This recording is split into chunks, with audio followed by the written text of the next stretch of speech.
Hello everyone, कैसे हैं आप सभी। Welcome to the channel. So today we are going to start our next session in the series of economy through 1400 plus MCQs. Now already we have finished till chapter 5। अगर आपने ये videos नहीं देखी हैं तो you can see the I button that is there और you can go to the description of this video. ठीक है, एंड आप पहले के लेक्चर ज़रूर देख लेना आज के इस लेक्चर को देखने के पहले। Now in the today's video we are going to complete two chapters, that is banking as well as the government budgeting. Also the PDF to this lecture, this complete PDF of 267 pages is now available, जिसमें आपको 1390 questions मिलेंगे which are divided into 23 chapters. But don't worry, if you don't want the PDF, ये सारी की सारी series जितना भी मैं कंटेंट बनाता हूँ यूट्यूब पे फ्रीली अपलोड करता हूँ। सिर्फ पीडीएफ जो है वो थोड़ी सी चार्जेबल होती है because I have to sustain to provide you the content. So I would urge कि अगर आप पीडीएफ नहीं ले सकते हो तो you can join the membership on this channel, it will help me to grow. It is ₹29 for a month only. So if you want to support you can. So let us start our today's lecture. Now let us start with our today's chapter, that is banking. अब for you to know about banking you must know and you must have read the money and monetary policy chapter. अगर आपने नहीं देखा है ये chapter तो आई button पे click करके आप इस चैप्टर को पहले देख लो, then it will be easy for you to understand. Okay, so let us start with our today's first question. In which year was the Reserve Bank of India nationalized? अब सबसे पहले reserve bank of India form कब हुआ था? ये form हुआ था 1935 में under the RBI Act 1934 and it was nationalized in the year 1949 to function as India's central bank. RBI की मैं बात करूं अगर तो it acts as a banker to the bank, बहुत सारे फंक्शन RBI परफॉर्म करता है। इसके अलावा इन्फ्लेशन को कंट्रोल करने का काम होता है RBI का एंड RBI ये चीज़ को करता है थ्रू इट्स मॉनेटरी पॉलिसी। अब मॉनेटरी पॉलिसी में क्या क्या टूल्स होते हैं this I have already explain, that's why मैंने बोला कि आप प्रीवियस चैप्टर को ज़रूर पढ़ लो पहले। ओके, अगर मैं बात करूँ वहीं पे फिजिकल पॉलिसी, तो फिजिकल पॉलिसी किसका डोमेन है? तो फिजिकल पॉलिसी जो होती है वो सेंट्रल गवर्नमेंट का डोमेन होता है। नेक्स्ट क्वेश्चन देखते हैं, what is the minimum paid up capital required for a bank to be listed as a scheduled bank? So scheduled bank जो होते हैं वो second schedule of the RBI act में मैंशनड होते हैं एंड इनके लिए मिनिमम पेड अप कैपिटल जो है वो 500 करोड़ की रिक्वायर होती है। अब ये बेंचमार्क क्यों सेट किया गया है, किसने सेट किया है? तो ये RBI सेट करता है।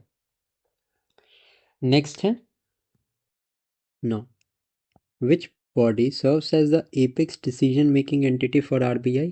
सो यहाँ पे RBI की apex decision making committee is the central board of directors.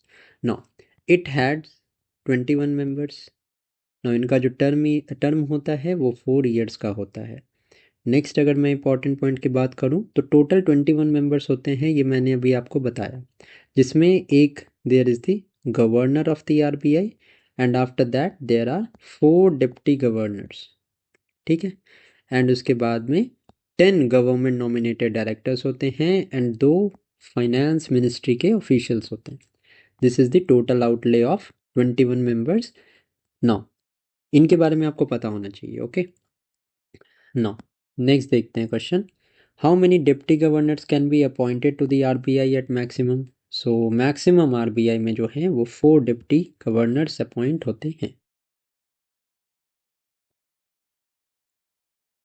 Next है, what is the primary objective of the monetary policy committee? Now monetary policy committee का मेन एम क्या होता है? इन्फ्लेशन को कंट्रोल करना। अब इन्फ्लेशन कैसे कंट्रोल करते हैं वो?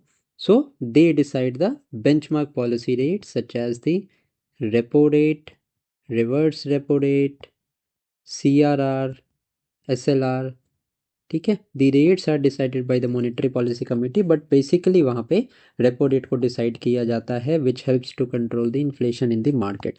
सो मॉनेटरी पॉलिसी कमेटी यहाँ पे is there for fixing benchmark policy rates. Establish कब हुई थी? 2016 में इस्टेब्लिश हुई थी विथ 6 मेंबर्स, जिसको कि लीड कौन करता है? It is led by the RBI governor and there are 3 other members from the government, and 3 members जो होते हैं वो आरबीआई के होते हैं। टोटल 6 मेंबर होते हैं इस कमेटी में। Next is what is the current inflation target set for RBI. So जो टारगेट होता है इन्फ्लेशन का वो 4% पे सेट है, plus with a deviation of ±2% की डेविएशन यहाँ पे अलाउड होती है। इट मीन्स दैट 2 to 6% के बीच इन्फ्लेशन जो है वो रेंज कर सकती है। नेक्स्ट देखते हैं, which ratio represents the percentage of deposits bank must keep as cash with RBI. So have I have already told you, CRR जो होता है, this is the amount of the money that is kept by the bank with the RBI. On the other hand जो यहाँ पे SLR है, this is the net demand and liability percentage of the NDTL that is kept by the banks with themselves. ठीक है, जो वो पैसा RBI के पास रखते हैं, this is known as the CRR। On which portion of deposit do bank earn interest when maintaining CRR। So CRR में मनी जब बैंक पार्क करता है with RBI, so this is done in order to protect from the situation of bank run. Bank run की situation को avoid करने के लिए यहाँ पे CRR इज असरटेन्ड। ऑल्सो ये एक बफर मनी होता है that is kept in which the banks do not earn any amount of interest. Next, a statutory liquidity ratio can be maintained in which of the following forms। So SLR जो है वो liquid, जैसे आप यहाँ पे term आपको पता चल रहा होगा, this is liquidity, the things that are liquid, it means what, कि हमारा गोल्ड हो गया, हमारा कैश हो गया, हमारी गवर्नमेंट सिक्योरिटीज़ हो गई, all of these are very liquid। It means that it can be readily converted into cash within a short period of time। So यहाँ पे कैश, गोल्ड और approved securities, all of these can be maintained with the SLR। Okay, clear है। Next देखते हैं, which rate is defined as the rate at which banks borrow the money from the RBI. So this is the repo rate. यहाँ पे overnight loans, these are given by the RBI to the banks. Now, what does the STF stand in the context of the LAF corridor? So, STF जो होता है वो Standing Deposit Facility होती है। This is part of a Liquidity Adjustment Corridor। कब launch हुई थी ये? 2022 में लॉन्च हुई थी। Which facility allows the scheduled commercial bank to borrow additional overnight fund using the SLR portfolio। अब CRR बेसिकली जो money, not CRR but basically जो मनी बोरो करता है रेपो पे आरबीआई, ओके, सो उसमें जो है ना कोलैटरल की ज़रूरत नहीं पड़ती है। बट SLR पोर्टफोलियो, जो SLR कोटा मेंटेन करता है बैंक खुद के साथ, उस बेसिस पे मार्जिनल स्टैंडिंग फैसिलिटी जो अवेलेबल है बाय द आरबीआई, तो SLR कोटा की सिक्योरिटीज से मनी को बोरो किया जा सकता है इन MSF। What is the formula to calculate the MSF rate? So repo rate plus 0.25% का रेट होता है हमारे MSF का। Which tool is used by the RBI to either inject or absorb the durable liquidity? So liquidity को adjust करने के लिए RBI use करता है open market operations. Open market operations में क्या होता है कि गवर्नमेंट सिक्योरिटीज़ को एज पर नीड RBI या तो बाई करेगा या फिर सेल करेगा। Okay, now what is operation twist intended to achieve. So operation twist, जो ट्विस्ट होता है ना, this is basically done by the RBI and इसका एम होता है to alter the yield of bonds. Okay, अब बॉन्ड यील्ड क्यों और इसका क्या सेंस है, ये क्यों किया जाता है, ये मैंने पहले ही लास्ट लेक्चर में बता दिया है। सो आई वुड रिकमेंड यू कि वहाँ से आप इसको पढ़ सकते हो। ओके, सो यहाँ पे जो गवर्नमेंट बॉन्ड्स हैं इनके लॉन्ग टर्म इंटरेस्ट रेट को लोअर किया जाता है so that people engage in buying the corporate bonds, जिसमें कि इंटरेस्ट उनको ज़्यादा मिलेगा। अब जैसे कॉरपोरेट बॉन्ड में इंटरेस्ट ज़्यादा मिलेगा, गवर्नमेंट बॉन्ड्स में इंटरेस्ट कम मिलेगा, तो obviously the people will be incline two by this corporate bonds. A loan is classified as an NPA if the interest remains overdue for how many days?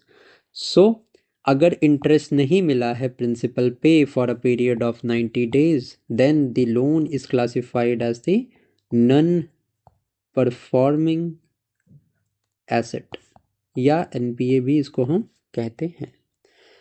Now, how is an asset classified if it has remained an NPA for less than 12 months? तो 12 month तक हमने देखा कि अगर interest is not paid till 12 month then it is known as the NPA.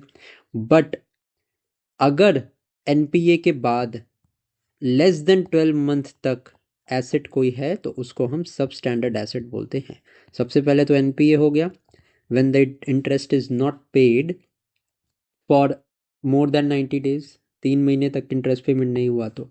Then NPA के बाद जो next stage होता है, if an asset is declared NPA for less than 12 month, this is known as the sub standard asset. Now, which category of asset is identified as uncollectible by auditors? Uncollectible मतलब उसको आप collect नहीं कर सकते हो. It means what, वो आपका loss हो गया. Okay. Now, thus SARFAESI Act 2002 does not apply to which of the following? This is an important question and ये यूपीएससी में पूछा भी जा चुका है एक बार. ओके. सो SARFAESI एक्ट जिसमें कि एसेट को सीज कर लिया जाता है एंड उसको लिक्विडेट करके पैसा रिकवर किया जाता है, बेसिकली इस एक्ट में यही है. ओके. नाउ SARFAESI एक्ट जो है वो एग्रीकल्चरल लैंड पे अप्लाई नहीं हो सकता है. इट मीन्स व्हाट कि अगर किसी लैंड पे आप एग्रीकल्चर हो सकते हो तो वहाँ एग्रीकल्चर कर रहे हो तो वहाँ पे ये एक्ट नहीं लगेगा. अगर लगेगा तो उनके पास पावर चली जाएगी, बैंक्स के पास पावर होगी कि आपके एग्रीकल्चरल लैंड को बेचा जा सकता है एंड पैसा रिकवर किया जा सकता है. But the agricultural land is an exception in the SARFAESI Act. So, okay, so this act does not applies to the agricultural land. Next है, what is the minimum loan amount required for bank to use the SARFAESI Act? So 1,00,000 रुपए का minimum amount होना चाहिए. Which strategy involves the recognition, resolution, recapitalization and reforms for banking? तो as the name suggests यहाँ पे भी R and R. So 4R हमारी strategy है. अब ये 4R स्ट्रेटजी आप मेंस में भी मेंशन कर सकते हो क्योंकि वहाँ पे NPA is a very important topic. आपको पता है इंडिया में एनपीए बहुत हाई है. देन इसको हम कैसे डील कर सकते हैं? Through the 4R policy, that is recognition, resolution, recapitalisation and reforms. Next देखते हैं, which body adjudicates insolvency cases for companies under the Insolvency and Bankruptcy Code 2016?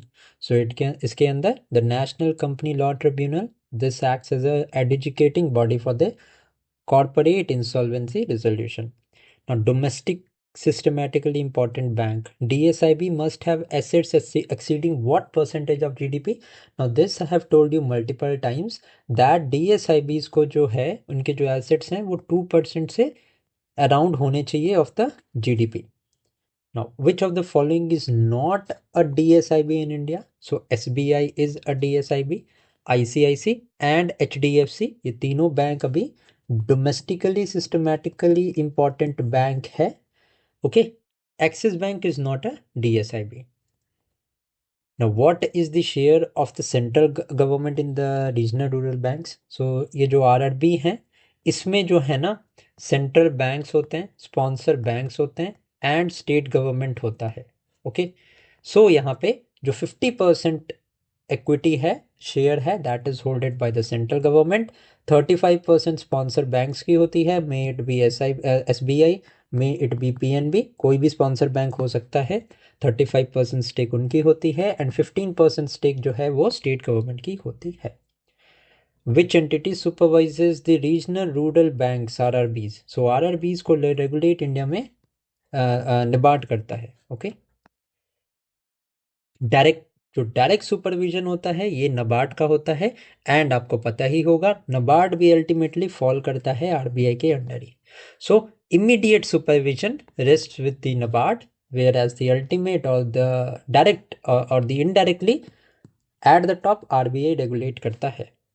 Now, small finance bank must allocate what percentage of their credit to the priority sector? So this is known as PSL, that is the priority sector lending. Priority sector lending में क्या होता है, landing में क्या होता है कि some of the areas of the economy are considered priority. Priority कौन कौन से होते हैं, जैसे स्मॉल एंड मीडियम फार्मर्स होते हैं, एग्रीकल्चरल रिलेटेड लोन होते हैं, वल्नरेबल सेक्शंस को जो लोन दिए जाते हैं, may it be women's, may it be S C S Ts, इन सभी को जो लोन्स दिए जाते हैं ना, ये प्रायोरिटी सेक्टर लेंडिंग में आते हैं. एंड स्मॉल फाइनेंस बैंक के लिए इसका क्राइटेरिया 75% का रखा गया है. What is the maximum deposit limit per individual customer in a payments bank? So payment bank में ये लिमिट है 2 lakh. Which activity is strictly prohibited for payment bank? So payment bank जो होते हैं ना, वो लोन्स नहीं दे सकते हैं. पेमेंट बैंक आपने देखा होगा, जियो पेमेंट्स बैंक है, एयरटेल पेमेंट बैंक है, तो क्या आप उनसे लोन ले सकते हो क्या नॉर्मल बैंक्स की तरह? नहीं ले सकते हो. सो पेमेंट्स बैंक जो है, these are not allowed to lend और इशू क्रेडिट कार्ड्स. अब जब वो लोन नहीं दे सकते तो क्रेडिट कार्ड भी इशू नहीं करेंगे ना. नाउ पेमेंट बैंक जो है ना, वो रेगुलेट होते हैं under the payments and settlement act 2007 and these are under the direct supervision of the reserve bank of India. What is the minimum amount required for a transaction via RTGS? So RTGS की limit 2 lakhs की है. दो यहाँ पे transactions आपको याद रखने हैं, that is the real time gross settlement which is pretty much instant. ये इंस्टेंट पेमेंट होती है जब आप किसी के अकाउंट में पैसा डलवाते हो. Next payment service is NEFT. NEFT जो होती है वो बैचेस में होती है. So it means that this mode of payment is not instant. Okay, it takes some time. थोड़ा सा टाइम लगता है नेफ्ट में ट्रांजेक्शन होने को. अदरवाइज जो आरटीजीएस है वो प्रिटी मच इंस्टेंटली होता है. आई होप कि ये चीज़ आपको समझ में आ गई होगी. Now which payment system settles net amounts between banks at a 30-minute interval? So अभी मैंने आपको बताया RTGS is pretty much instant, but जो है नेफ्ट, इसको कुछ टाइम लगता है पेमेंट ट्रांसफ़र करने में. Next is the immediate payment service is managed by. So IMPS जो है वो मैनेज करता है national payment corporation of India. Okay, whereas अगर मैं नेफ्ट की बात करूं एंड RTGS की बात करूं, so these are managed by the reserve bank of India. Now, what technology allows ATM to operate across different banks in India? So this is the national financial switch. जो ATMs होते हैं across different part of the countries in the banks, ये national financial switch पे work करते हैं. that allows interoperability. Which type of ATM is owned and operated by a non-banking entity? मतलब जो banks होते हैं वो आउटसोर्स कर देते हैं अपनी ATM की services. Maintenance also and all of the things are outsourced to a non-bank entity, and these are known as the white label ATMs. Now in a brown label ATM, which task is typically outsourced to a third party? So यहाँ पे operation and maintenance brown label में third party को दिया जाता है. अब brown label ATM में क्या होता है कि ओन इसको बैंक्स करते हैं, बट मेंटेनेंस जो उसका है वो आउटसोर्स किया जाता है technical and third party companies को. What is the primary purpose of card tokenization? This I've already told you. Token जब असाइन होते हैं तो वो आइडेंटिटी को हाइड कर लेता है पर्सन की. The main aim for the card tokenization is to prevent people from theft and phishing attacks. Okay, scams and theft से बचाने के लिए कार्ड टोकनाइजेशन का कंसेप्ट यहाँ पे लॉन्च किया गया है. So it increases interest rate? No, it replaces card details with a unique code. And ये जो यूनिक कोड होता है वो कार्ड की डिटेल्स को हाइड कर देता है and the person can make a payment without registering or maintaining his card with the online services. Which banking software enables branchless banking and centralized data management? So this is the CBS or the core banking solution. This provides a web platform for centralized data and branchless banking. Now who governs the digital rupee or e-rupee? So जो normal rupee है ये issue कौन करता है? Central bank, or in this case or in the case of India this is RBI. So digital rupee which is based on a blockchain technology. This is a centralized rupee. ये कौन सा bank करेगा? Obviously central bank ही करेगा, which in this case is RBI. Unlike standard cryptocurrencies, the digital rupee uses which type of blockchain? So blockchain पे based होता है. एक होती है परमिटेड ब्लॉकचेन, एक होती है नॉन परमिटेड. नॉन परमिटेड मतलब क्या? This is very much decentralised. अब इसको कोई भी माइन कर सकता है, कोई भी यहाँ पे जाके रजिस्टर्स में डेटा इंटर कर सकता है, उनको चेक कर सकता है. ओके, बट परमिटेड ब्लॉकचेन क्या होती है? ओके, परमिटेड ब्लॉकचेन क्या होती है कि इनको परमिट किया जाता है, जैसे आरबीआई ने यूज़ किया इसको डिजिटल रुपी में. बट जो नॉर्मल क्रिप्टो करेंसीज होती है ना, वो non permitted type of blockchain use करती हैं. What is a defining characteristic of non fungible token? अभी नॉन फंजिबल टोकन क्या होता है? सो this is a type of physical asset. कुछ भी हो सकता है फिजिकल एसेट में. एक आर्ट हो सकता है, एक पोर्ट्रेट हो सकता है, कुछ भी हो सकता है विच एज इट्स फिजिकल एग्जिस्टेंस. अब उसको फिजिकल एग्जिस्टेंस को जो है वो हमने डिजिटल में चेंज कर दिया. That is known as the non fungible token. So जो आपने आर्ट बनाया है या जो आपकी एक्सक्लूसिव चीज़ है वो वन ऑफ अ काइंड हो गई. It means what? That it can not be replaced. उसका कोई सब्सटीट्यूट नहीं है. सो जो डिफाइनिंग कैरेक्टरिस्टिक होती है नॉन फंजिबल टोकन की is that they are one of a kind and they are irreplaceable.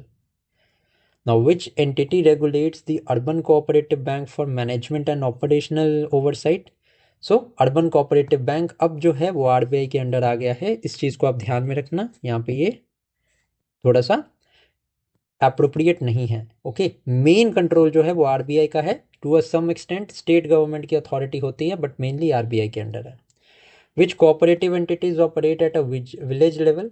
सो यहाँ पे एससीबी तो हो गया हमारा शेड्यूल कमर्शियल बैंक, डीसीसीबी हो गया डिस्ट्रिक्ट कोऑपरेटिव बैंक, पीएसीएस हो गया primary agricultural credit societies, and RRB हो गया regional rural bank. So PACS जो होता है ना, that is the primary agricultural credit society, ये विलेज लेवल पे काम करती है. Which institution provide sector specific long term financing for housing? So housing के लिए there is the national housing bank. What is the role of primary dealers in the financial market? अब primary market में क्या होता था? Sale and purchase of government securities. So primary dealers क्या करेंगे? वो बाई एंड सेल करेंगे government securities को. Which body regulates the credit information companies in India? अब दो होती है, एक क्रेडिट रेटिंग कंपनीज होती हैं एंड क्रेडिट इंफॉर्मेशन कंपनीज होती है. एंड ये क्वेश्चन यूपीएससी में आ चुका है. सो जो क्रेडिट इंफॉर्मेशन कंपनीज होती हैं, these are regulated by the reserve bank of India. On the other hand credit rating companies are regulated by the security exchange board of India, that is SEBI. Okay, so information company पूछा है हमसे question में. सो these are regulated by the Reserve Bank of India. Which of the following is not a component of RBI Forex Reserve? So RBI के Forex Reserves में gold तो होते ही हैं, स्पेशल ड्राइंग राइट्स होते हैं, रिवर्स ट्रांसपोजिशन होती है of the RBI, other than that foreign currency assets होते हैं. All of these constitute the forex reserves of RBI. So question में हमें पूछा है which of the following is not a component? So gold is a component, STR is a component, corporate bonds these are not a component because ये private players के होते हैं. तो भैया आरबीआई का क्या काम है उसमें? Now what does MDR stands for in a card transaction? So MDR is a merchant discount rate. Okay, अब merchant discount rate क्या होता है? This is the charge that is imposed on merchants by acquiring bank for card transactions. Now, which rate serves as the foundation for penalty rate if bank fails the CRR? अगर कोई bank है वो CRR maintain नहीं कर पा रहा है with the RBI. अब ये क्या होता है, ये मैंने ऑलरेडी आपको मॉनेटरी पॉलिसी वाले चैप्टर में पढ़ा दिया है, तो इसको आप ज़रूर अटेंड करना पहले, एंड देन ओनली मैं आपको ये रिकमेंड करूँगा कि जो क्लासेस हैं आप बिल्कुल क्रोनोलॉजिकल ऑर्डर में इसको आप इन सेशंस को कंडक्ट करें. ओके, इन सेशंस को जाके सुने. अगर आप ऐसा नहीं करेंगे तो आपको आगे की चीज़ें नहीं समझ में आएंगी. ओके, सो यहाँ पे हमें बताना है CRR अगर बैंक मेंटेन नहीं कर पाता है तो पेनल्टी रेट जो उन पे इम्पोज होता है, this is nothing else but the bank rate. Now, which type of bank account can a foreign tourist open in India? So this is the NRO account, that is the non-resident ordinary account. Now, which entity supervises the rural cooperative credit system? So rural cooperative credit system जो है ये NABARD supervise करता है. अब हमारा next chapter start हो रहा है, that is the government budgeting. Now let's now start our next chapter, that is the government budgeting. अब गवर्नमेंट बजटिंग में ये है कि actually this is nothing but the fiscal policy. कैसे गवर्नमेंट का बजट आता है and how this is related to the fiscal policy and how this is related to controlling inflation in the market. ये मैंने पहले ही बता दिया आपको कि the central government pursues the fiscal policy to control inflation, whereas जो RBI measures लेती है through the monetary policy, that is also targeted to control the inflation in the country. So let us start this chapter. पहला question है हमारा, which constitutional article states that no tax shall be levied except the authority of law. अब ये बहुत specific constitution का question है, तो article आपको पता होना चाहिए. नाउ अगर आपको आर्टिकल 110 के बारे में पता है, जो कि पता होना ही चाहिए, तो आपको पता होगा this is nothing but a money bill. ये मनी बिल का आर्टिकल है. ओके, article 112 you will get to know अगर आपने पॉलिटी अच्छे से पढ़ा है. This is the AFS, that is the annual financial statement. Because the word budget is not mentioned in the constitution. ये भी क्वेश्चन पूछते हैं, वो यूपीएससी में आता है बेसिकली ये क्वेश्चन कि is the word budget mentioned in the constitution. So no, it is not mentioned. तो क्या मेंशन्ड है? मेंशन्ड है एनुअल फाइनेंशियल स्टेटमेंट. आर्टिकल 266 आपको पता होना चाहिए. This is the CFS or the consolidated fund of India, CFI sorry. So यहाँ पे ऑप्शन हमारा क्या बचा? सी ऑप्शन बचा. तो आज आपने एक नया आर्टिकल सीख लिया होगा कि no tax shall be levied except by the authority of law. This is article 265 of the constitution. Now which document provides the annual financial statement as mandated by article 112. अभी मैंने बताया आपको कि बजट जो है वो मेंशन्ड नहीं है कॉन्स्टिट्यूशन में कहीं. The word budget is nowhere mentioned in the constitution. So annual financial statement mentioned है, जिसको कि हम यूनियन बजट भी बोलते हैं. Which bill is used by the government to seek approval for the proposed taxes. So जो propose taxes, जिसको कि हम मनी बिल भी बोलते हैं, this is under article 110 which is also known as the finance bill. अब दो मैंने आपको यहाँ पे जितनी चीज़ें बताई, आई होप आपको क्लियर हो गया होगा. नेक्स्ट क्वेश्चन देखते हैं. Which bill authorises the government to withdraw funds from the consolidated fund of India. अभी दो फंड्स बताया मैंने आपको. Consolidated fund of India 266 article अभी बताया. सो जो ये 277 है ना, this is the contingency fund. Okay, अब contingency fund is under the president, जो कि प्रेसिडेंट ने पावर दी हुई है. फिनेंस सेक्रेटरी के पास ये फंड को रिलीज करने की पावर होती है. So this contingency fund of India under Article 267 is directly under the president. तो जो consolidated fund of India है, यहाँ से जो पैसा निकाला जाता है, this is a charge against, this is a charge. So इसके अंडर से पैसा निकालना है अगर हमें खर्चा करने के लिए, तो we have to pass the appropriation bill. So Article 114 mandates this bill to ensure no money is spent without the legislative authority, and an appropriation bill has to be passed for the same. Now, which specific division of the Ministry of Finance prepares the union budget? So this is the budget division. Okay, budget division जो है ये prepare करता है. Now, in an election year, what type of budget does the ruling government typically present? So because ये election year है and the government can change. ठीक है, अगर इलेक्शंस गवर्नमेंट हार जाती है, एग्जिस्टिंग गवर्नमेंट हार जाती है, तो गवर्नमेंट चेंज होगी. तो अगर वो 5 ईयर्स का बिल लेके आएंगे, 5 ईयर्स का सॉरी एक एक प्लान लेके आएंगे या 1 साल का बजट भी लेके आएंगे, so that must not hold true अगर वो इलेक्शन हार गए तो. So in an election year an interim budget is passed. Okay, next is what is the standard duration for which a vote on account is taken. A vote on account की standard duration 2 months की होती है. Okay, अब vote an account कुछ ऐसा खर्चा है, अगर मान लो कि बहुत इमरजेंसी में फंड चाहिए, इलेक्शन ईयर है, अप्रोप्रिएशन बिल पास नहीं हो सकता, तो टेम्पररली पैसा निकाला जाता है वोट ऑन अकाउंट से। Okay, it is an grant in advance to cover essential expenditure until the full budget is passed. What fraction of total estimated expenditure is usually sought through a vote on account? So 1/6 of the expenditure is generally withdrawn. Which budgeting type focuses on converting outlays into outcomes? So this is the outcome budgeting. Gender budgeting में क्या होता है, genders के हिसाब से हम पैसा divide करते हैं। जो मेल्स हैं इनके लिए अलग से पैसा अलॉट करते हैं, फीमेल्स हैं, वुमेन्स हैं, इनके लिए अलग से पैसा अलॉट करते हैं। जीरो बेस्ड बजटिंग में क्या होता है, जीरो बेस्ड बजटिंग में क्या होता है कि जितना भी पैसा प्रीवियस ईयर में किसी डिपार्टमेंट को दिया गया है, अगर उसको यूटिलाइज नहीं किया गया तो वो जीरो हो जाता है एंड फिर से जीरो लेवल पे बजट बन के वापस से रीएलोकेट किया जाता है।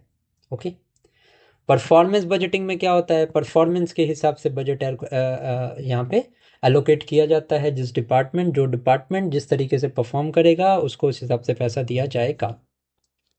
Next, in which year was gender budgeting first introduced in the Indian budget? So 2005-06 में पहली बार जेंडर बजटिंग स्टार्ट हुई थी। Which budgeting method starts from the scratch rather than using previous year data? मैंने आपको क्या बताया था, ये जीरो बेस्ड बजटिंग होती है। जितना भी डेटा है, फंड्स हैं लास्ट ईयर के, उसको जीरो कर दिया जाएगा एंड नए सिरे से बजट बनेगा। सो this is the zero based budgeting. Now, which fund receives all the government revenue including the direct and the indirect tax? अभी आप मुझे बताओ, हमने यहाँ पे देखा था, एक तो कंसोलिडेटेड फंड देखा, एक कंटीजेंसी फंड देखा। अब कंसोलिडेटेड फंड के बारे में मैंने बताया था आपको कि यहाँ से मनी विड्रॉ किया जाता है डे टू डे एक्सपेंडिचर के लिए। ओके, सो जितना पैसा है, जितनी रेवेन्यू है, जितना डायरेक्ट एंड इनडायरेक्ट टैक्स से गवर्नमेंट के पास पैसा आ रहा है, वो सारा कंसोलिडेटेड फंड में जाता है। Now after the money goes into the consolidated fund, an appropriation bill is passed to withdraw money from the consolidated fund of India.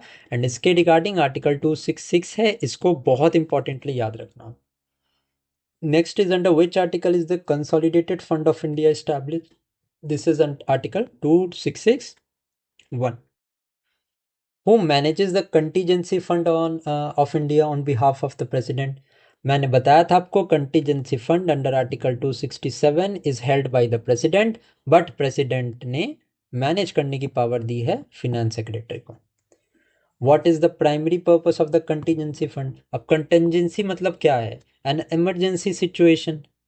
अब इमरजेंसी की क्या फीचर होता है कि it may arise or it may not arise, it may occur or it may not occur. Okay, so क्या इसका purpose हो सकता है, इंटरेस्ट पे करने के लिए? बिल्कुल नहीं। मीटिंग अनएक्सपेक्टेड एक्सपेंसेस, ऑब्वियसली क्यों, क्योंकि ये अनएक्सपेक्टेड एक्सपेंसेस अकर हो भी सकते हैं और अकर नहीं भी हो सकते हैं। Which article governs the public account of India? This is important again. अब पब्लिक अकाउंट में कहाँ से, पीपीएफ वगैरह में जितना पैसा आता है, अब पीपीएफ है ना, पब्लिक प्रोविडेंट फंड, ये सारा जितना भी पैसा ये पब्लिक अकाउंट में जाता है। एंड कंसोलिडेटेड फंड का हमने आर्टिकल देखा 2661, स्पेसिफिक होके पब्लिक अकाउंट का आर्टिकल है 266 subsection 2। Okay, now money earned from disinvestment of PSU is credited to which specific entity? So PSUs की disinvestment से जो पैसा आएगा, this is non-debt capital receipt, and जो non-debt capital receipt है specially from the disinvestment, it directly goes into the national investment fund, क्योंकि ये disinvestment से पैसा आया इन्वेस्टमेंट फंड में। अगेन इस इन्वेस्टमेंट फंड का पैसा जो है वो इंफ्रास्ट्रक्चर एंड इन्वेस्टमेंट में लगाया जाएगा। Now which account includes government receipt that neither create liability nor reduces assets? So यहाँ पे जो ये बेसिक डेफिनेशन है, यहाँ पे दो डेफिनेशन आप याद कर लेना। सबसे पहला तो है कैपिटल अकाउंट। अब कैपिटल अकाउंट एक ऐसा अकाउंट होता है जिसमें कि ट्रांजैक्शन करने से या तो आपका एसेट इंक्रीज होगा, लाइबिलिटी डिक्रीज होगी, या लाइबिलिटी इंक्रीज होगी और एसेट डिक्रीज होगा। अब ये कैसे हो सकता है? अब अगर आपने कैपिटल रिसीट मान लिया, अब कैपिटल रिसीट का क्या मतलब है कि मनी विल कम, मान लेते हैं पैसा हमने बोरो किया है फॉरेन कंपनी से या फॉरेन गवर्नमेंट से, पैसा बोरो किया है, अब इस बोरिंग पे इंटरेस्ट देना पड़ेगा। सो क्या हो रहा है, लाइबिलिटी आपकी इंक्रीज हो रही है क्योंकि you have to pay the principal money also and you have to pay the interest as well. Okay, ये भी कैपिटल रिसीट है। अभी हमने डिसइन्वेस्टमेंट देखा, मैंने आपको क्या बताया था कि disinvestment is a non debt creating capital receipt. मतलब क्या कि इसमें डेट इंक्रीज नहीं होता है। अब डेट कैसे इंक्रीज नहीं होता है, क्योंकि डिसइन्वेस्टमेंट से मनी हमारे पास आया, गवर्नमेंट के पास आया, तो जैसे ही मनी का इनफ्लो है, इट मीन्स व्हाट, कि आपका एसेट डिक्रीज हो रहा है, क्योंकि अगर आपने डिसइन्वेस्टमेंट किया है तो some portion of the company has definitely been sold. तो आपके एसेट की होल्डिंग पहले 100% थी एंड आपने डिसइन्वेस्टमेंट करके उस होल्डिंग को 75% कर दिया, तो आपके एसेट 25% से तो रिड्यूस हो गए ना। सो this is the basic definition of the capital account. Okay, अब रेवेन्यू अकाउंट क्या होगा कि जो भी गवर्नमेंट रिसीप्ट है, ओके अब जो भी गवर्नमेंट रिसिप्ट है जिससे ना इधर लाइबिलिटी क्रिएट होती है ना इधर एसेट रिड्यूस होते हैं, वो रेवेन्यू अकाउंट होता है। On the other hand capital account क्या होता है कि या तो जिससे लाइबिलिटी इंक्रीज हो रही है, एसेट डिक्रीज हो रहा है, all these types of transactions are under the capital account. So यहाँ पे क्वेश्चन हमसे पूछ रहा है which neither create liabilities not reduces asset, so this definitely is a revenue account. Which of the following is categorized as a non-tax revenue receipt? अब यहाँ पे दो ऑप्शंस हैं, दो चीज़ें हैं। सबसे पहला तो है टैक्स रिसीट। अब ये मैं आपको रेवेन्यू रिसीट्स के बारे में बता रहा हूँ। अब रेवेन्यू रिसीट्स दो टाइप की होती हैं, एक तो है टैक्स, दूसरा है नॉन टैक्स। टैक्स रिसीट्स में हमारा डायरेक्ट टैक्स आ गया, it means that income tax आ गया, कॉर्पोरेट टैक्स आ गया, एंड देन हमारा इनडायरेक्ट टैक्स आ गया यहाँ पे, which is essentially GST, which is customs et cetera. अब नॉन टैक्स में क्या आता है, नॉन टैक्स में हमारे डिविडेंड्स आता है, जो पब्लिक सेक्टर अंडरटेकिंग के पास डिविडेंड्स आए, उसके बाद में प्रॉफिट्स आता है। ठीक है, अगर किसी गवर्नमेंट की वेबसाइट वगैरह से कुछ सेल हो रहा है, उसका पैसा है सारा नॉन टैक्स रिसीट में। ओके, सो हमें यहाँ पे पूछ रहा है कि which of the following is categorized as a non tax revenue. Income tax is a direct tax, तो वो टैक्स रिसीट होगा। GST is a indirect tax, but वो जाएगा टैक्स रिसीट में। Dividend from PSUs is categorize as a non tax revenue. How cash grants from international organization are classified in the budget. अब मुझे आप बात बताओ कि अगर कैश ग्रांट्स हैं, लोन नहीं है ये, ग्रांट्स मतलब क्या, ग्रांट्स पे इंटरेस्ट नहीं लगता है, कोई भी प्रीमियम नहीं देना पड़ता है, लोन पे आपको इंटरेस्ट देना पड़ता है। तो अगर कैश, अगर अगर आपको लोन्स मिले हैं from the international organization, this is to be treated as a capital receipt. But on the other hand cash grants हैं, ग्रांट्स मतलब क्या कि आपको पैसा मिला है कि आप आगे लोगों को दो, इस पे इंटरेस्ट भी पेएबल नहीं होता है, ना ही इस पे आपको प्रिंसिपल रिटर्न करना पड़ता है, क्योंकि these are the grants. Okay, so neither आपकी लाइबिलिटी इंक्रीज हुई नॉर आपके एसेट रिड्यूस हुए, तो ये किसके अंडर आएगा, ये obviously non tax revenue receipts के अंडर आएगा। अब रिसीट्स के अंदर इसलिए आएगा क्योंकि पैसा आ रहा है। अगर यही ग्रांट्स के तौर पे अगर आप किसी और कंट्री को दोगे तो वो एक्सपेंडिचर में आएगा। Now which of the following is a classical example of revenue expenditure. अब रिसीट्स हमने देख लिया, मैंने आपको कैपिटल रिसीट बता दिया, रेवेन्यू रिसीट बता दिया। अब मैं बताता हूँ आपको capital expenditure and revenue expenditure. अब रेवेन्यू एक्सपेंडिचर बेसिकली समझ लो डे टू डे पेमेंट के लिए होता है, एंड कैपिटल एक्सपेंडिचर जो होता है हमारा लॉन्ग टर्म के लिए होता है। ओके, ये एक बेसिक डिफरेंस है। So buying a machinery is a capital expenditure. Repaying loans, अब आपने लोन्स पे किया, लोन रीपे किया, तो ये भी एक कैपिटल एक्सपेंडिचर होगा। आपने इंटरेस्ट का पेमेंट दिया, इंटरेस्ट का पेमेंट किया ऑन द लोन्स, जो आपने लोन्स लिए हैं फ्रॉम द फॉरेन कंपनीज, उसके लोन की रीपेमेंट कर रहे हो आप, तो वो रेवेन्यू एक्सपेंडिचर में जाएगा। Okay, now grants provided to state government for regular operations are, तो ग्रांट्स का अभी हमने देखा, these are classified as the revenue expenditure. Which budget account records transaction that create liability और रिड्यूसेस एसेट्स, ये हमने देखा अभी, कैपिटल अकाउंट होता है. What is the term for government earnings from selling shares in the PSU? अभी disinvestment की हमने बात की. तो जब गवर्नमेंट अपने शेयर्स या इक्विटी जो होल्ड करती है किसी कंपनी में, PSUs में, अगर वो गवर्नमेंट सेल कर रही है तो this is known as the disinvestment. Now market borrowing through the sale of government securities, these are classified as. So इसको हम क्या डिनोट करते हैं, this is the capital receipt. ये मैंने आपको क्लियरली कंसेप्ट समझा चुका हूँ. आई डोंट थिंक कि अब आपको प्रॉब्लम होनी चाहिए. Which type of expenditure includes providing loans to state government. अब सेंट्रल गवर्नमेंट ने लोन दिया है स्टेट गवर्नमेंट को, तो this is known as capital expenditure. Because loan to states are asset for the centre. तो loan अगर state को दिया तो एसेट रिड्यूस कर गए. सिर्फ आप बेसिक इसी डेफिनेशन को ध्यान में रखते हुए कोई भी हेड्स आपसे पूछ लिए जाएं तो आप बहुत इजीली उनको टैकल कर पाओगे. Next is which deficit is calculated the difference between revenue expenditure and revenue receipt. So revenue expenditure and revenue receipt के डिफरेंस को हम रेवेन्यू डेफिसिट बोलेंगे. अगर total expenditure and total revenue के डिफरेंस को हम फिस्कल डेफिसिट बोलेंगे. Okay. Now, which metric represents the total borrowing requirements of the government? So, अभी मैंने आपको बताया total expenditure minus total receipt. It means what कि obviously the total expenditure is greater than total revenue. तो हमें कितनी borrowing requirement है, अभी मैंने आपको फॉर्मूला बताया था, this is nothing but the fiscal deficit. अब प्राइमरी डेफिसिट का क्या फॉर्मूला होता है. सो फिस्कल डेफिसिट हमने देखा अभी, when the total expenditure minus total revenue अगर हम करेंगे तो जो हमें अमाउंट आएगा दैट इज फिस्कल डेफिसिट. सो जब हम फिस्कल डेफिसिट से जो हमें लोन्स पे इंटरेस्ट देना है, तो इंटरेस्ट पेमेंट्स को जब हम रिड्यूस करेंगे then we arrive to a thing that is known as primary deficit. So primary deficit is nothing but fiscal deficit minus interest payments. Now, what does counter-cyclical fiscal policy aims to do during a recession? अब counter cyclical मतलब क्या, cyclical clockwise direction में है.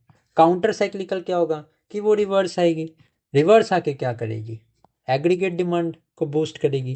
क्योंकि recession में what happens is कि आपकी जो एग्रीगेट डिमांड है वो रिड्यूस हो जाती है. तो काउंटर साइक्लिकल पॉलिसी क्या करेगी, रिसेशन को वापस से डिमांड कम को बढ़ा देगी रिवर्स आके. ओके. आई होप कि ये चीज आपको समझ में आ गई होगी. नेक्स्ट देखते हैं, which physical stands involves raising taxes and cutting spending during an economic boom. अब टैक्सेस को रेज कर दिया, it means what, contractionary policy है. तो मनी की सप्लाई को कम करने का यहाँ पे एम है. विच type of physical policy is considered risky as it exacerbates the economy swings. So this is the pro-cyclical stance. A pro-cyclical stand में क्या होता है, the spending is increased during booms, cutting it during recession, and it worsens the instability in the market. Okay. Next देखते हैं, under Article 292, who has the authority to specify the government borrowing limits. So obviously parliament ही decide करेगी कितना आप borrow कर सकते हैं. According to the article 293, from where can the state government primarily borrow. तो स्टेट गवर्नमेंट के under ये ऑब्लिगेशन होती है कि they can only borrow from the internal sources. Internal sources मतलब within the country. Okay. वो बाहर outer countries मतलब डिफरेंट कंट्रीज, अलग कंट्रीज से लोन्स नहीं ले सकते हैं. वो लोन सिर्फ सेंट्रल गवर्नमेंट ले सकती है. ओके. सो ये चीज़ को आप ध्यान में रखना. Which act aims to manage debt restricting deficit and government borrowings. So there is an special act that is the FRBM act of 2003, जिसके अंडर ये सारी लिमिट दी हुई है. सो this FRBM stands for the physical responsibility and budget management act. Now, which statement is not required to be laid before Parliament under the FRBM Act? अब ये जो FRBM एक्ट है ना 2003 का, इसके अंदर 3 रिपोर्ट्स गवर्नमेंट को हर साल दे हैव टू ले these reports into the parliament. अब इस क्वेश्चन में पूछा कौन सी वो रिपोर्ट नहीं है। सो मैक्रो इकोनॉमिक फ्रेमवर्क रिपोर्ट उनको देना रिलीज करना पड़ता है, फिजिकल पॉलिसी स्ट्रेटजी भी उनको रिलीज करना पड़ता है, मीडियम टर्म फिजिकल पॉलिसी भी रिलीज करना पड़ता है। Monetary policy report is not under the FRBM act. जो ये मॉनेटरी पॉलिसी रिपोर्ट है ये हमारी आती है अंडर द आरबीआई। नेक्स्ट है when did the ways and means advances scheme replace the ad hoc treasury bill. 1997 में ये चीज़ रिप्लेस किया गया था। अब यहाँ पे जानने वाली बात ये है कि जो टी बिल्स की बात हो रही है, जो स्टेट गवर्नमेंट होते हैं these do not issue these treasury bills. So because state government T bill से पैसा नहीं उठा सकती मार्केट से, तो ways and means advances is a way जहाँ पे आरबीआई जो है वो स्टेट गवर्नमेंट्स को कई बार लोन देता है। Now, direct monetization of deficit is generally prohibited. अभी हमने देखा एक एफआरबीएम एक्ट के बारे में जिसके अंडर में 3 रिपोर्ट्स ले करनी पड़ती हैं। ऑब्वियसली यही एक्ट जो है वो जनरली डायरेक्ट मोनेटाइजेशन को यहाँ पे रेगुलेट करता है। Which of the following is the component of the government internal debt. Internal debt मतलब विद इन द कंट्री। अब ऑप्शन से ही आपको पता चल जाएगा। मल्टीलैटरल लोन्स, मल्टीलैटरल मतलब loans from different countries, so ये हमारा इंटरनल सोर्स नहीं है, ये हमारा एक्सटर्नल सोर्स है। बायलैटरल डेट मतलब कि बायलैटरल मतलब इंडिया एंड किसी अदर कंट्री के बीच का डेट या किसी अदर कंट्री से, तो these bilateral debt are also the external loans. T bills are issued within the country, so obviously T bill जो है वो इंटरनल डेट का पार्ट है। क्वेश्चन कहाँ गया इसका, हाँ, what category does the recovery of loans previously given by the center fall into। अब जो गवर्नमेंट ने लोन प्रीवियसली दिए थे वो गवर्नमेंट को वापस मिल रहा है लोन का प्रिंसिपल। अब गवर्नमेंट ने जो लोन दिया था इसका मतलब क्या, उस टाइम पे गवर्नमेंट के एसेट कम हुए बिकॉज गवर्नमेंट ने लोन दिया। अब वही एसेट कम गवर्नमेंट के पास वापस आ रहे हैं तो आपका एसेट बढ़ा, एंड जैसे ही एसेट बढ़ा या लाइबिलिटी घटेगी तो आपके दिमाग में सीधा सीधी ये बात आनी चाहिए कि ये हमारा कैपिटल अकाउंट से रिलेटेड है। अब बिकॉज मनी आ रहा है तो रिसीट में आएगा। Interest received by the government on loans provided to others. अब मुझे एक बात बताओ आप कि प्रिंसिपल हमारा वापस आया गवर्नमेंट के पास तो इससे तो एसेट बढ़ा, बट अगर इंटरेस्ट मिल रहा है on the loans provided, government के पास इंटरेस्ट आ रहा है, तो आप मुझे बताओ क्या प्रीवियसली गवर्नमेंट ने कोई इंटरेस्ट दिया था क्या, नहीं दिया था ना उस लोन पे। ये इंटरेस्ट तो गवर्नमेंट की अर्निंग हो गई, तो इस अर्निंग से ना तो एसेट इंक्रीज हो रहा है और ना ही हमारा डेट या लाइबिलिटी डिक्रीज या इंक्रीज हो रही है। सो ये जो इंटरेस्ट रिसीव होता है on the loans provided this goes directly under the revenue receipt, and revenue receipt में भी नॉन टैक्स रेवेन्यू के अंडर ये कंसिडर किया जाता है।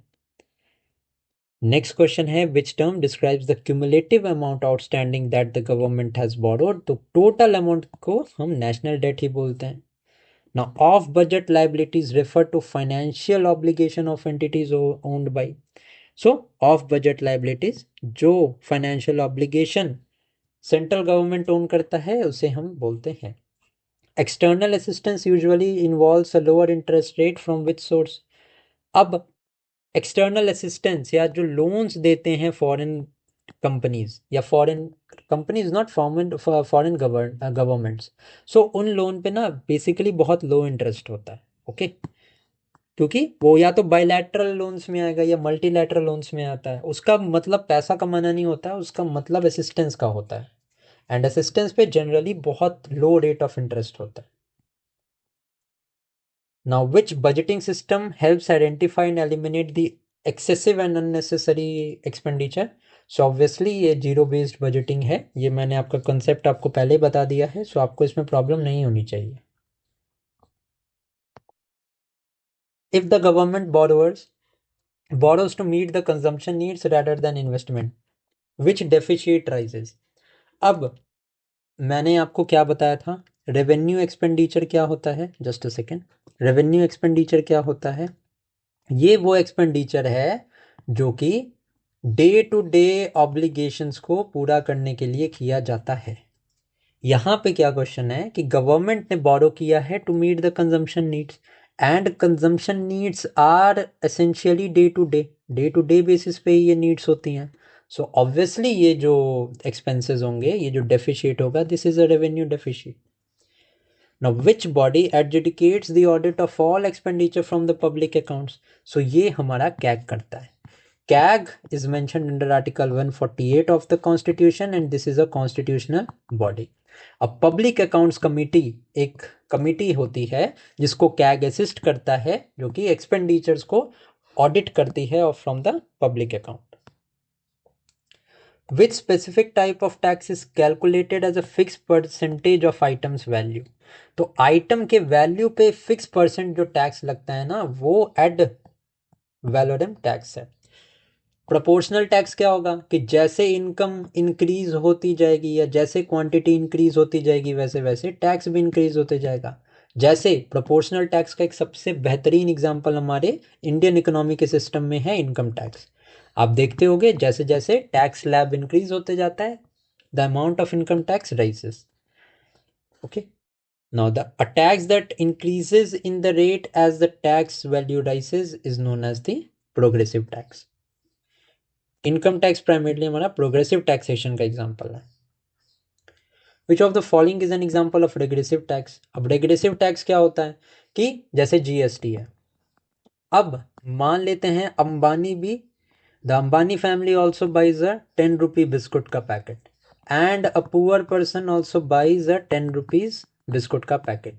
अब अंबानी के 10 रुपए के बिस्कुट में 2 रुपए मान लो टैक्स है, तो ये 2 रुपए अंबानी को भी देने हैं, ये 2 रुपए पुअर पीपल को भी देने हैं। तो पुअर पीपल के लिए ये 2 रुपए बहुत मैटर करता है because they do not have sufficient income.